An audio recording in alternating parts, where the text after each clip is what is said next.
Let's see. I would like to have a topic, but I don't really have a topic. So I'll just tell you what's on my mind lately. I was feeling really down. Maybe it's from the shingles and being sick a lot. And I just wasn't feeling like participating in life lately. And I'm feeling better now. Obviously, I'm making a video, right? I usually average about one video a week, depending. And it was about 2 weeks ago, something happened. I was riding my motorcycle home from work, and there was this guy that got up my butt at a stop sign. And then when I left the stop sign, he tried to crawl up my ass again. And so I got mad, and I hit the throttle really hard. Ended up driving like a maniac to get home, cutting people off, almost getting hit coming the other way with a car. Real Fast and Furious type of stuff. I rode so fast, there was nobody behind me anymore. There was nothing in the rearview mirror. Just to say, get the hell off of me. And that's wrong. I shouldn't have done that. It was bad. Bad, bad, bad. Bad, Mikey. Bad. But I did it. Because I had a little bit of an incident there of a little bit of the rage there. A little bit. Nothing as bad as it could have been, you know, with me getting off the bike, pulling over. I'll kill you. No, none of that.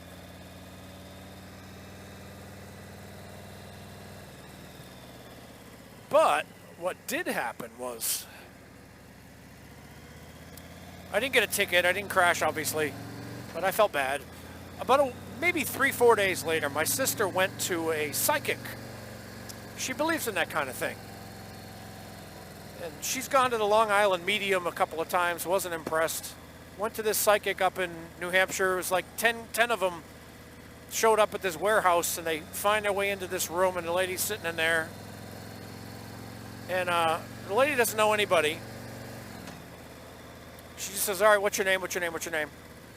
And then she starts shaking her head, closing her eyes, shaking her head, the lady.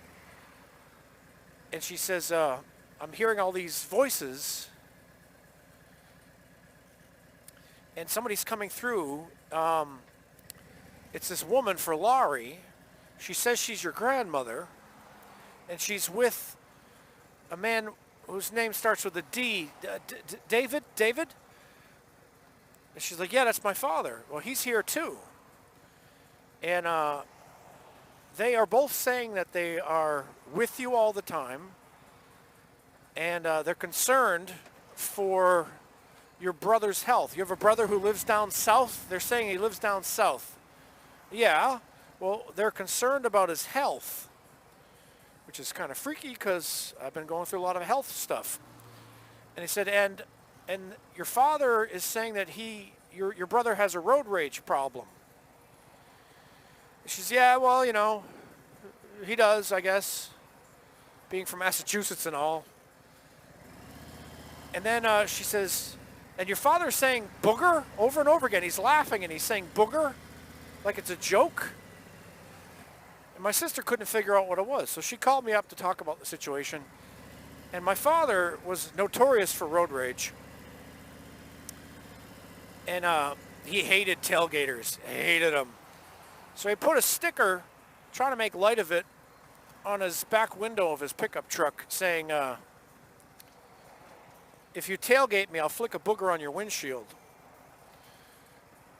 So maybe he was saying, hey, you know, make light of it, Mike. Don't get all upset. Don't ride like an idiot. I don't want to see you get killed. So maybe. It was kind of freaky. I will say that. What do you think? Do you think that there's something? I don't know. I mean, nobody who has ever died and rotted away has ever come back. I mean, rotted away. You've got people who've been dead for 5 minutes, 10 minutes, an hour, maybe even a whole day. But nobody has ever died and rotted, become dust, and then come back. That's provable, you know. So, I don't know.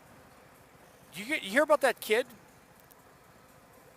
His name is James, and he'd make these pictures in crayon because he was a toddler, and he'd make pictures of airplanes on fire and shooting other airplanes. And his parents are like, "What are you drawing?" He's like, "This is me." And what kind of plane is it? And it's Corsair. How the hell does this toddler know what a Corsair is? And see this plane getting shot down? I said, "Well, who's getting shot down?" And the kid says, "It's me, dummy." "Who shot you down?" "The Japanese." You look it up. It's on YouTube. You can see it. It was on ABC. It made all the news outlets. This kid kept signing all his drawings, James 3, James 3. They said, why is it James 3? He says, "Because I'm the third James." Like, what? And then they said, well, if you were in World War II, how the hell the kid knew it was World War II? If you were killed in World War II you got shot down by the Japanese, what ship were you on? He says, "I was on the Natoma." How is this kid gonna know that? He's like 3.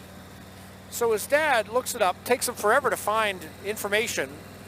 He's got to dig down deep in the bowels of the interwebs, and it comes up with a ship called the Natoma Bay.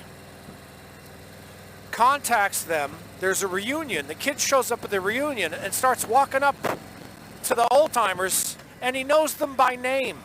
And there was a guy on the ship, the Natoma Bay. His name was James, and he was shot down by the Japanese. Exactly the way the kid described, because one of the guys that was best friends with James saw him go down and saw how he got shot down, and the kid previously describing it matched what the guy said it was. "Yeah, that's exactly what happened," he says. Then the kid meets James's sister, and he knew that there was an older sister named Ruth. The kid knew the older sister's name, even though the older sister's been gone for years. He knew. So yeah, my older sister Ruth. And he says, "How you doing, Annie?" Nobody called this lady Annie. Her name is Anne. But her brother used to call her Annie because it was her big brother. And there was a painting that the mother made of him. And she showed the painting to him. And he said, "Where's the painting Mom did of you?" Nobody knew that the mom did a painting of her. The little kid knew it. He's like, "Where's the painting Mom did of you?" That's pretty freaky. That's pretty freaky. It could be some big hoax, and we've all been taken for a ride, but I don't think so. What do you think? Maybe you get off the ride of life, and then you can talk about it and go, "Oh man, I had a good time." And then you can decide to get back on another ride and have a good time. Who knows? I ain't no expert. Anybody who claims to be an expert is lying to you because they don't know either. Nobody knows. You can have faith, you can believe, but you don't know. I mean, really know.